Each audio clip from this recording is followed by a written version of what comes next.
directed by Bradley Parker, but it says on the press notes a film by Oren Peli, who, of course, Oren Peli is the guy from Paranormal Activity, and he did the story and screenplay, and then Bradley Parker directed it. So the story is, there's a group of young people, very disposable young people, who are on a trip. They are going to go to Moscow, but then one of the brothers says, hey, you know, I've heard this story about this incredible place called Pripyat, which is the town just near to Chernobyl, which was evacuated immediately in the event of the meltdown, and it was left so quickly they didn't have the time to take anything at all. Nowadays, of course, all the radiation has died down, but there's an extreme tourism tour which we can all go there, but it's completely abandoned. But we can go there because it's completely abandoned. And so they get in a bus and they go there, and then there's this, but the people that think saying, oh, you can't come in. The guy says, don't worry, I can get you in anyway. He gets them into it. They walk around in this deserted place, but of course, is it deserted?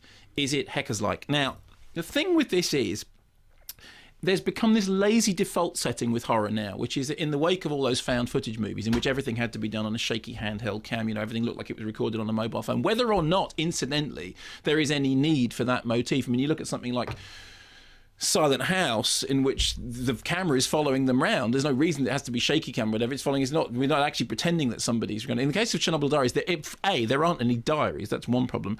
But secondly, they get this place, and the location is extraordinary. I mean, I know it's not actually the location. What they've used is locations in, I think it's Belgrade and Budapest. But it's a great idea. This whole place completely deserted in the wake of the Chernobyl meltdown. Wow, now everyone's gone away, but suddenly our heroes get stuck there, and you guess what? There's something there.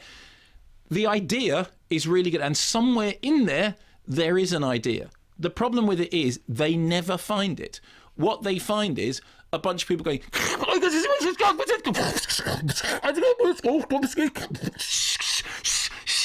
and then there's an awful lot that somebody goes, quiet, quiet, quiet, quiet, quiet, bang, bang, bang, bang, bang, bang, quiet, quiet, quiet, bang, bang, bang, and that is the whole thing. And you think, I can't believe that you've come up with a good setup, a good idea, you know, a good setting, a good location. That's all going to work. And yet somehow what you've done is you've decided to make the quiet, loud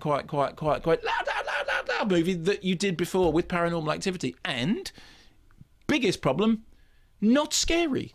Not scary. I mean, years ago, I did a set report to Russia and Ukraine, in which one of the places that they were shooting Dark Waters was actually not so far away from Chernobyl, and they had to Geiger counter the food that they were all eating in advance. And even back then, people were saying, oh, you know, there's this whole kind of strange wasteland out there. There is an idea in there. The film hasn't found it.